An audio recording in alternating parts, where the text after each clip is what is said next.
नमस्कार दोस्तों, मेरा नाम अनिल शर्मा है और आप देख रहे हैं राज समाचार। आज हम बात कर रहे हैं माँ जीण की।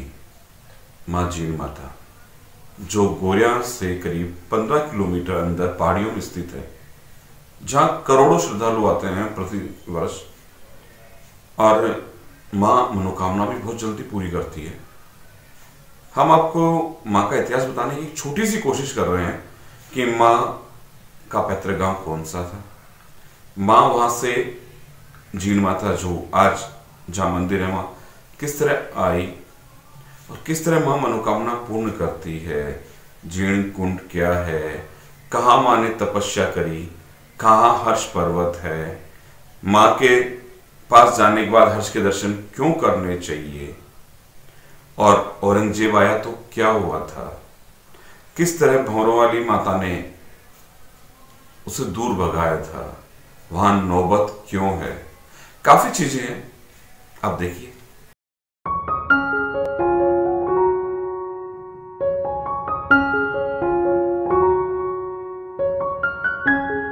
मंदिर साहब कई वर्षों पुराना है ये। यहाँ पे हमारे पूर्वजों ने भी यही कहा है कि यहाँ कौरव पांडवों ने भी आके सेवा ही की है, तो उनसे पहले से ही ये मंदिर अधिकाल से है। ये सब मंदिर माँ जीण इतनी जल्दी मनोकामना पूरी करती है कि आदमी एक बार नहीं हर बार दौड़ा दौड़ा आता है। इसके चेहरे की एक विशेषता ये है कि एक बार इसकी आंखों से आंखें मिला के माँ जीण से प्रार्थना कर ले तो श्रीमान जी ये मान के चलिए कि वो उड़ते बैठते इसी का गुणगान करता रहता है। यही यहाँ की खासियत है। जय माता की। यहाँ की इतिहास ऐसा है कि हजारों साल पहले जीण बाई और हर्ष और उनके परिवार वाले घांगू गांव में रहते थे। चूरू जिले में जो घांगू गांव है वहां रहते थे। चलिए हम बात करते हैं घांगू की, जो माँ का पैतृक गांव है, और वहां के लोगों से बात करते हैं। ग्राम घांगू में जीण माता और हर्ष के भैरव का जन्म स्थली ग्राम घांगू ही है।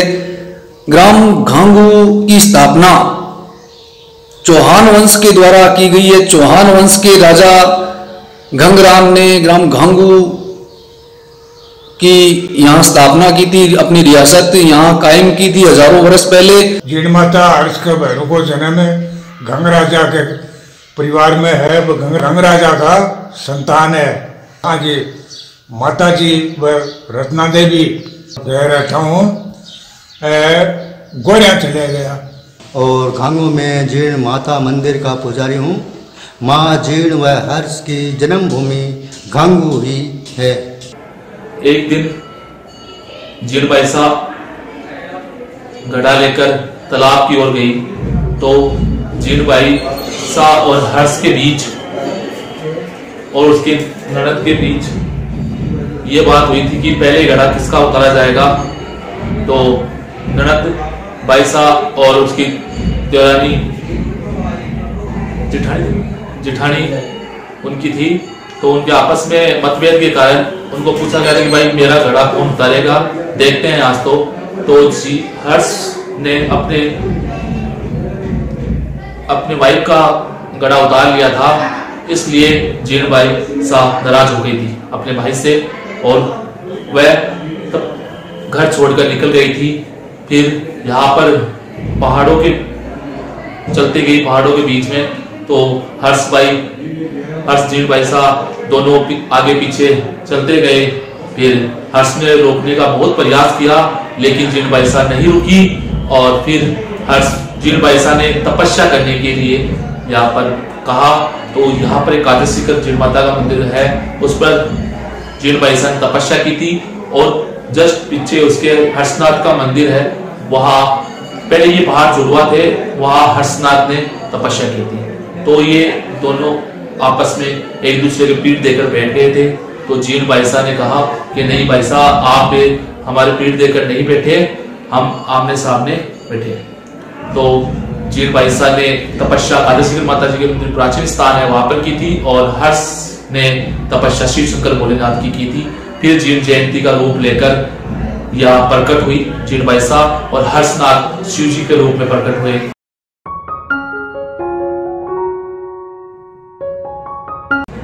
वो एक रिश्ता है भाई और बहन का। अगर भाई से मिल लिया तो बहन से मिलना कंपलसरी होता है, बस वही है एक प्रेम।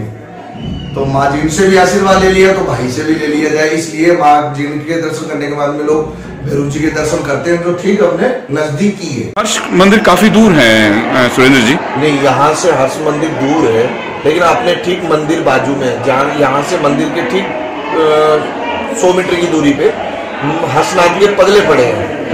जो वहां नहीं जा सकता वो यहाँ आके धोख मार सकता है, उसकी मनोकामना पूरी होती है और उसकी धोख कबूल भी होती है। तो वहां कंपलसरी नहीं है इतनी दूर जाना।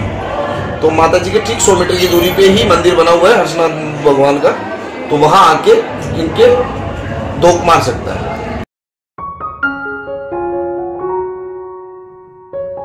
करवाते हैं, फिर इनको जो पानी आता है चंगा मतलब वो यही आता है, और उसके बाद यहाँ से जो लोग हैं वो चंगा मतलब घर लेके जाते हैं और अपनी मनोकामना के लिए आंखों में लगाते हैं और एक सुख के रूप में माने जाते हैं। जय माता मंदिर में खास मैं आपको बता दूं, यहाँ पे 2 अखंड ज्योति है जो 24 घंटे यहाँ पे जलती रहती है। अखंड ज्योति है हजारों साल पुरानी, औरंगजेब बादशाह के टाइम से भी ये चलती आ रही है। जब औरंगजेब बादशाह यहाँ पर मंदिर तोड़ने के लिए आए थे तो हर्षनाथ का मंदिर भी उन्होंने तोड़ा था। फिर जीण माता में यहाँ पर आए तो हम लोग पुजारी लोगों ने तपत माँ जीण से प्रार्थना की, तो माँ जी ने भौरा वाली माता छोटी तपस्या की थी तो भौरे छोड़े और औरंगजेब बादशाह को यहाँ पर नाक रगड़नी पड़ी। सबसे बड़ी यहाँ पर मैं बता दूं आपको, यहाँ पर मंदिर का जो गुंबज है उस पे आज भी पीपल का पेड़ लगा हुआ है, उसके न तो मिट्टी है, बस उसी मकराने के जो गुंबज है उस पे टिका हुआ है। आप उसको चाहे देख सकते हैं। हमारे यहाँ पर जीण कुंड है, बहुत पुराना कुंड है और उसमें झरना बढ़ता रहता है, झरने से पानी आता है, वो कभी खाली नहीं होता और उसी से हमारा जीण माता मंदिर का सुबह और शाम का भात का जो प्रसाद बनता है वो उसी से लगता है। और यहाँ पर एक है सुबह आरती होती है, शाम को आरती होती है, दोनों टाइम चावलों का भोग लगता है। एक तो पूरे देश में, एक तो जगन्नाथपुरी मंदिर में भोग लगता है चावलों का और एक जीण माता मंदिर में यहाँ भोग लगता है चावलों का। जी, यहाँ 36 कौम, ऐसी कोई कौम नहीं है जिसकी ये कुलदेवी माँ जीण ना हो। यहाँ तक कि मुसलमान परिवार, हुंडन परिवार, उनके भी जात और जड़ूला यहाँ होते हैं और साल में एक बार नहीं 2 बार दर्शन करने आते हैं। नवरात्रि में माँ जीण की धोख लगाते हैं, स्वामणी करते हैं और जड़ूला भी उतरवाते हैं बच्चों का। ये यहाँ पे औरंगजेब बादशाह जब आए थे ना तब उसको सेना ने परास्त कर दिया था। यहाँ के जो भंवरे थे वो परास्त कर दिए थे, तो उसने हाथ जोड़ के नाक रगड़ के एक प्रार्थना की थी, माँ जीण मैं तेरे अखंड दीपक जलाऊंगा घी और तेल का, और एक चांदी का छत्तर चढ़ाऊंगा जो तेरे शीश पे हमेशा रहेगा। और उसने नौपत चढ़ाई थी जो पहले महाराजाओं के टाइम पे जलती थी, बजाते थे, वो नौपत बजेगी। ये नौपत जो बज रही है ये नौपत वही है औरंगजेब बादशाह के समय की। अब यहाँ यात्री लोग जो भी दर्शन करते हैं फिर उसके बाद में इस नौपत को बजाते हैं। और सूर्य ग्रहण हो तो पूरे वर्ल्ड में जहां जहां उसका प्रभाव रहेगा वो मंदिर बंद हो जाता है। यहाँ मंदिर बंद नहीं होता है। अगर सूर्य ग्रहण है उसी समय भोग लगेगा, उसी समय दर्शन होंगे, उसी समय आरती होगा। तो यहाँ सूर्य ग्रहण में भी यह मंदिर बंद नहीं होता है, यहाँ सूर्य ग्रहण में भी दर्शन चालू रहते हैं। श्रीमान जी, ये पूरे विश्व का एकमात्र मंदिर है। काल नहीं है, आदिकाल। आदिकाल जैसे महाकाल, वो महाकाल है, ये आदिकाल है। यानी कि यहाँ तुरंत दान महाकल्याण। आप अर्जी लगाओ और कुछ भी नहीं चाहिए श्रीमान जी, इस देवी को कुछ भी नहीं चाहिए। इसको श्रद्धा के 2 फूल चाहिए, अगर वो चढ़ा दिए तो सबसे पहले अर्जी आपकी कबूल होगी। जो श्रद्धा के 2 फूल चढ़ा दोगे ना उसकी सबसे पहले आपकी अर्जी कबूल होगी। बस ये इतनी ही भाव की भूखी है। यहाँ कब से आ रहे हैं? 25 साल हो गए। माँ देती है। यहाँ कब से आ रहे हैं? ये हो गया मैं कम से कम आगे 20 साल। क्या माता देती है? तुम देती है। 20 साल में कुछ फर्क पड़ा? बहुत फर्क पड़ गया। कितना फर्क पड़ा, किस हिसाब से अब इस फर्क को आंकते हैं? किस तरह से इस फर्क को आंकते हैं? मतलब हमने यहाँ आना शुरू करा तब हम पहले आते थे स्लीपर कोच में, फिर मैंने रिजर्वेशन करा के AC में आ रहे हैं। और यहाँ पर आने के लिए 4-5 रास्ते हैं।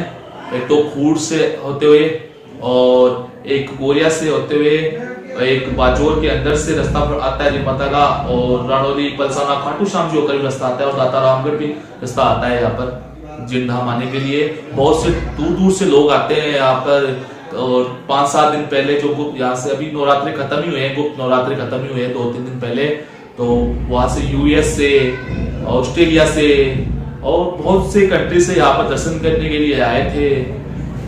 माता जी से अरदास की थी उन्होंने, और उनकी कुलदेवी भी है। और यहाँ पर सबसे बड़ी मैं आपको बता दूं एक खासियत, और यहाँ पे मोमडन भी, यहाँ पर उनकी भी कुलदेवी है कुछ लोगों की। मोमडन भी यहाँ पर थूकने के लिए आते हैं। बहुत पुरानी जो लोग हैं मोमडन, उनकी कुलदेवी है माता जी। मुझे और मेरी टीम को ये लगता है कि शायद आपको हमारी ये कोशिश पसंद आई होगी। अगर आई है तो आप इसे शेयर करिए, लाइक करिए, और लोगों को जितना भी भेज सकते हैं। देखिए, माँ जगत जननी है, और मैं 2-3 लोगों का जरूर आभार करूंगा। एक प्यारो है कुमार अजय, उनका और उनके मित्रों का, जिन्होंने मुझे घांगू के बारे में बताया और डिटेल्स भी लाके दी। और हमारे जो पत्रकार मित्र हैं, पवन पारा सर जो जीर्ण माता के हैं, उनका, और जो भी गुरुजन हैं सुरेंद्र जी वगैरह, उनका सबका आभार। नमस्कार।